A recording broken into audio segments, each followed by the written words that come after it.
That's longer than 30 seconds. This is a fun crowd. So, okay, how many of you thought that was long? A few hands in the room. How many thought that was short? Okay, some more hands. So what's the difference there? One activity, a bunch of different people, but different experiences going on. I personally find it really interesting because when we're doing that, you know, at first it's kind of ridiculous and absurd, but the word starts to even shift while we're doing it, right? It tends to lose some of its meaning. It just becomes a sound at some point, which I think is really interesting. As it opens up, it opens us up as well. I mean, my goodness, look at all of you. You're having a blast with it. I find that really interesting because it's important for us to recognize that we have some internal switches, ways to access this. In fact, there's a researcher and physician at UCSF, Charles Lim is his name, and he has a TED Talk as well, where he looks at brain physiology. And he's determined the locations that are necessary for improvisation, musical improvisation. That's what he studied in a functional MRI machine. He found that in order to turn on the part of self-expression, you have to turn off the part of the brain that is self-monitoring. So we have the potential for turning things on and off, but we have to know how to access that. Now, play is a universal thing for children, right? They explore their world that way. They learn new things that way. They're loose. They're naturally loose. And we adults tend to envy them, all that lightness of being that they have going on. Some adults hold on to that as we get older, and some adults lose that. In fact, probably most of us. Maybe not most of us in this room, but a lot of adults tend to lose that, which is maybe even a tragic thing. But what is that? Why do we lose that? What is that spark, that spirit? That spark is important, and bringing it back to what we do as child life specialists, we help children play in the hospital setting as a means for their coping. So we offer them play no matter what is going on. If they're in the ICU, we help them play in the ICU. If they're coming out of surgery, even before they're waking up, we're putting toys in their room such that when they wake up, they can actually know that they will be playing again as soon as they're feeling ready to do that. If they can't play for themselves, we'll play for them. Play is a powerful way for a child to cope. And again, what is that play? What is that fun? Where does it go in us as when we become adults? Now, I mentioned creativity before. We have a lot of creative arts therapists that work on our team. This image is by a young lady named Sila. She made this with the support of our art therapist.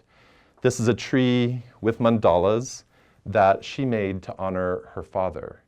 She was in the hospital for her own medical concerns, but while she was in the hospital, her father died. And she could not attend the funeral. So this was her expression of her grief and her feelings about her father, honoring him.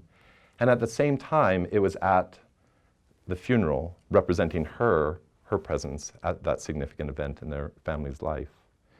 Now the other interesting thing about this tree is that the art therapist describes as Sila was making it, she was filled with an inner light. That same kind of inner light that we see when children are playing, that really compelled focus. So the circumstances, certainly on the outside, don't look like fun, right? But I'm arguing this form of deep fun, this compelled thing that we need to do as people when we're dealing with difficult circumstances, that can be artwork as well, that same generative thing coming out of our souls, out of our spirits. Another young man teaches us a lot about human spirit. His name is Rylan.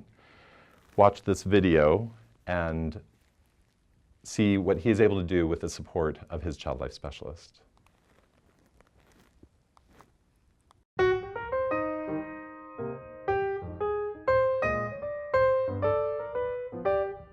My name is Rylan.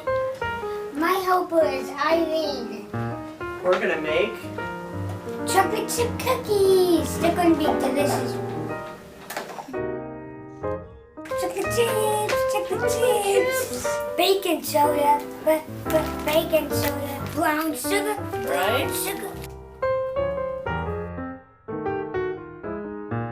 Oh, yeah. Yeah. Yeah. Brilliant sugar. With the butter. Vanilla's going in.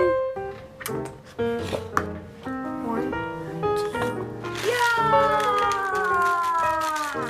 Look at this. Can you tell the audience what you're doing? I'm putting the cookies on the baking sheet.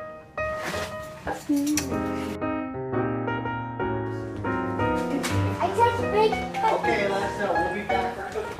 Okay.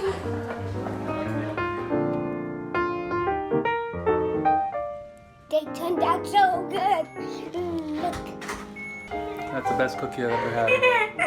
Delicious. You are definitely a chef. They smell delicious. Someone's hungry down there.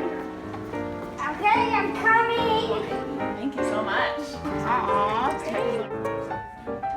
Cookies. You made a cookie? Yeah, chocolate chip. Thank you. Secret ingredient is love. Secret ingredient is love. I can totally feel the love, Ron. Thank you for watching. Bye. Mwah. Bye. Love you. Like your chocolate chip cookie dance? Yeah. Beautiful, right? An amazing human spirit. Now, to drive the point home of just how much this young man was in crisis, he died a few weeks after the videotaping was made. The secret ingredient is indeed love. The one thing that I would add to that statement is the secret ingredient is self-love. One more thing that we do as child life specialists that I find is really important is helping children and teens recreate a sense of identity. So instead of being the liver transplant in room 5, we actually offer them the means to be a poet, an artist, a musician, a movie maker, most importantly, the hero in her own story.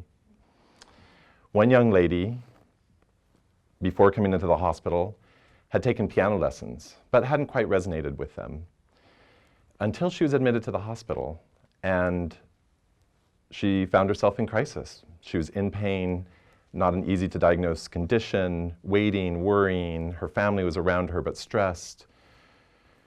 And we offered her a keyboard because we knew that she had taken piano lessons. She started plunking out tunes, writing her own songs about her experience in the hospital and the people that she met there.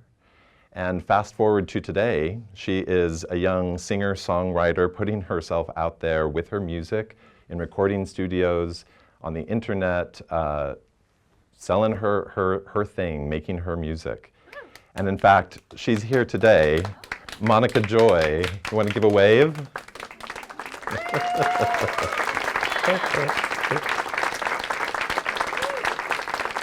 Thanks, Monica. So, I'm talking all about crisis, and yet I want to just point out one more thing before I stop, and that is we don't necessarily need crisis to do this, to find a sense of deep fun within ourselves. A powerful sense of connection or community is a powerful way to also find that deep love, that spirit within us, that resiliency within us. Especially in times like this, where so many difficult things are going on in the world. Imagine if we could all fully embrace our humanity, finding that voice from within, embracing our creativity, compassion, whatever you want to call it. We would be powerful people in a difficult world, facing crisis with a lot of resilience. Thank you for listening.